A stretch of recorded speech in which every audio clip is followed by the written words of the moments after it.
Today we're in section 9.6, special right triangles, in our textbook on page 483. The first kind of special right triangle that we're going to learn today is what we call a 45, 45, 90 degree triangle. Okay, so you need to write that in your notes. 45, 45, 90 degree triangle. You don't have to write the word definition, but this, the actual triangle diagram, okay, this is very important. You need to write it down exactly how I have it written in the slide. Okay, you can view this as your template. Okay, this is like our starting point. This shows me how the sides relate to each other. And I'll explain more what I mean in a second. Okay, and then you do need to write down the algebraic definition. Hypotenuse is the leg times the square root of 2,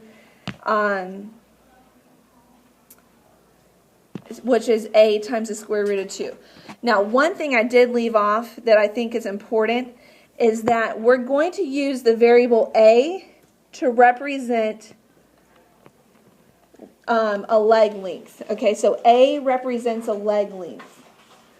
All right, you'll see that variable in both types of triangles that we're learning today. All right, so let's kind of play around with some values.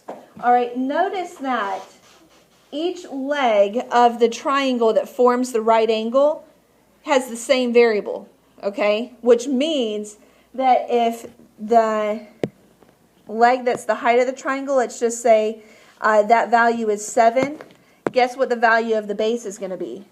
It's going to be 7. It's going to be the same, okay? So the legs of a 45, 45, 90 degree triangle are the same thing.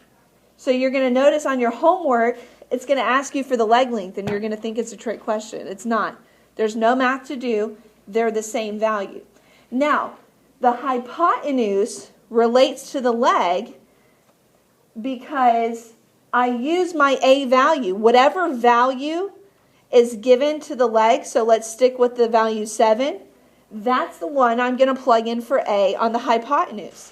So if these were my values on my 45, 45, 90 triangle, then my hypotenuse would be 7 times the square root of 2. That's it. Okay, so my a value is the same on each side length. Does that make sense? All right, so hypotenuse is just you add the square root of 2 in, and then you're done. Okay, so again, this is just kind of a sample. Again, view this, what I have written in the original slide, this is like your template. And then you just start plugging in numbers, but you've got to figure out how the sides relate to each other. On this one, the legs are the same value, and the hypotenuse is the leg value times the square root of 2. Okay? All right, so let's try another one.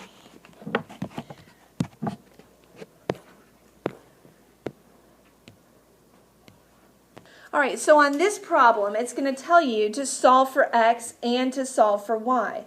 All right, well, based on our template and what we know about the leg length values, if my vertical side is 6, what's going to be my value of y? 6. So all I'm going to write here is y equals 6. If my leg values are 6, what's going to be my x value? 6 times the square root of 2. It's whatever the leg value is times the square root of 2. Let's say the leg value was 12. What would the hypotenuse be? 12 times the square root of 2. Whatever the leg value is, the hypotenuse is that value times the square root of 2. Okay?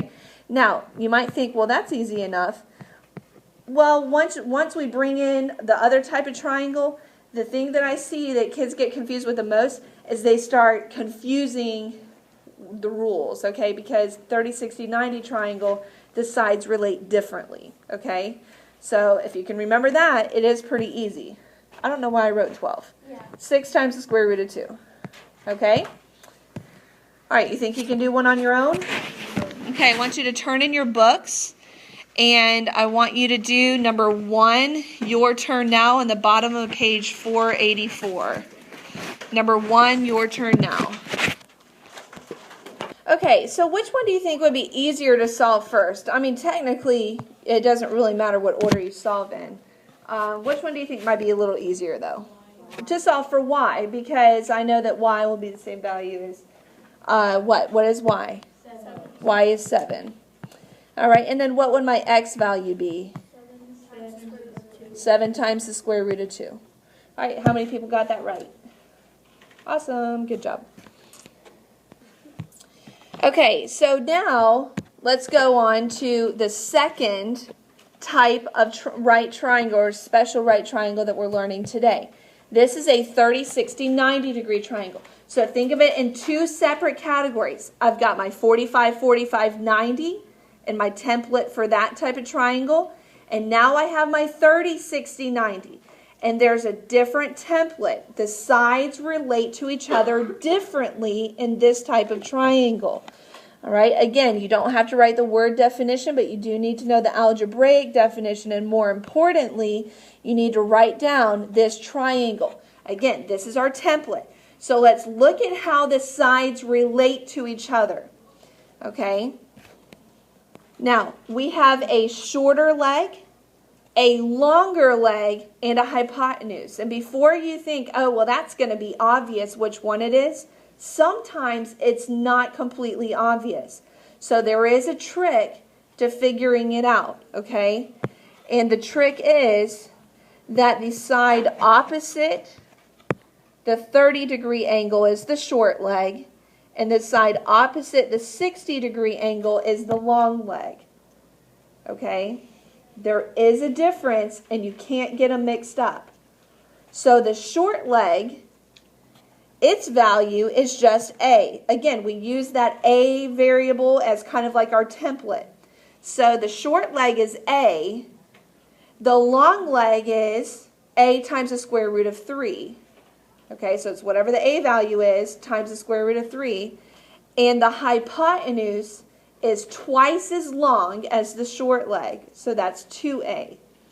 All right, so I'm going to explain that more in just a second. But you do need to know, you not only need to know how the sides relate to each other, but you need to be able to identify which one's your short leg and which one's your long leg. Hypotenuse should be a given. So let's look at an example. All right, so here it says, find the length of x and y. And what type of triangle is it? 30, 60, 90. That's the only thing that I'm really using my angle measures for, is to identify what type of triangle it is. Okay, so now that I know that, what value do I know? Do I know my short leg, long leg, or hypotenuse? Which value is this? This is my short leg, which I know is just variable a. Variable, yes, variable a.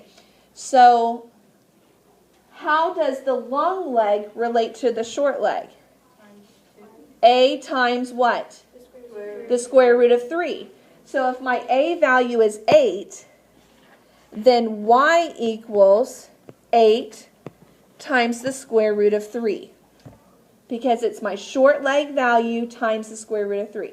So what if my short leg value was 15? What would my y value be? 15 times the square root of 3. Whatever my short leg value is, I multiply that times the square root of 3 for my long leg. Now, my hypotenuse, how does my hypotenuse relate to my short leg? It's 2 times a. So, x equals 2a. Well, what's my 2a value? 8. So that's where I get 2 times 8. And x equals what? 16. 16. So y equals 8 times the square root of 3, and x equals 16. It's twice whatever the short leg is. All right? All right, let's see. Okay, we already did that one. All right, let's do this one. Find the unknown lengths. Oh, goodness, there's a typo. That should say right. Goodness gracious. Write your answer in simplest form. Okay, so go ahead and try to find the values of x and y. This one's a little bit different. they're still relating to each other the same way the sides are, but now I'm solving for different side lengths.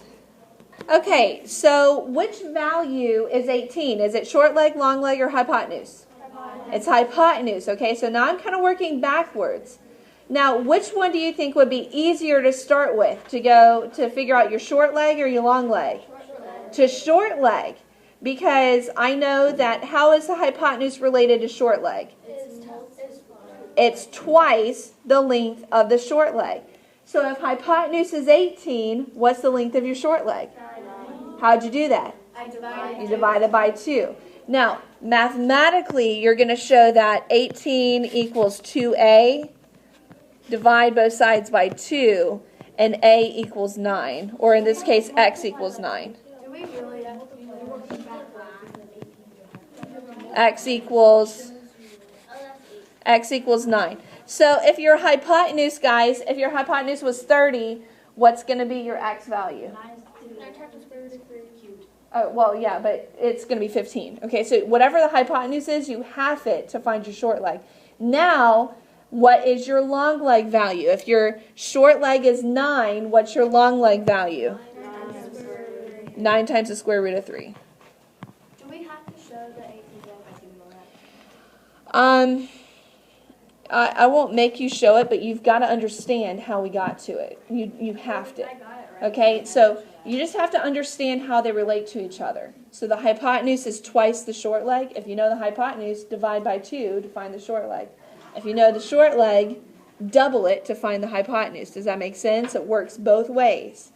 Okay, so that's 30, 60, 90. We've got one more example. Okay, so in example 3 now, it says the base of the MIT building 66, which is an engineering laboratory, is approximately 30, 60, 90 triangle. So right there, I know what type of triangle it is, so I know what my template's going to be. Okay, I need to stay there. So the length of the hypotenuse is 294. They even tell you that's the hypotenuse. Find to the nearest foot the lengths of the legs of the triangle.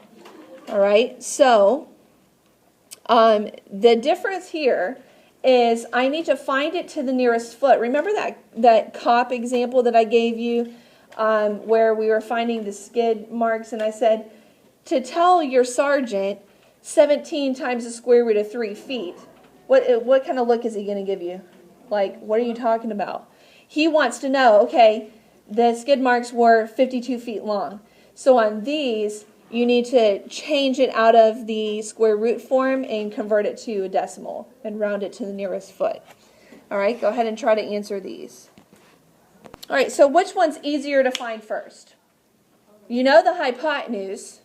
It's going to be your short leg, right? Because how does your short leg relate to your hypotenuse? It's half it. Okay, it's half of the hypotenuse. So x equals whatever 294 divided by 2 is. All right, and technically, so hypotenuse equals 2x, divide both sides by 2, but basically all we're doing is halving it. X equals about 147 feet. Okay? Everybody get 147? Did you get 147? All right, so now my y value is 147 times the square root of 3. But in this case, they don't want an answer that looks like that. They want to know, okay, well, how many feet is that? So I just put it in my calculator and I convert it to a decimal. 147 times the square root of 3. And I round that to the nearest foot, so what do I get? Y is approximately 255 feet. Okay? And the only reason I took it a step further is because the problem called for it. 9 times out of 10, this is an acceptable answer. Okay? If you understand that, that's everything you need to know for 9.6.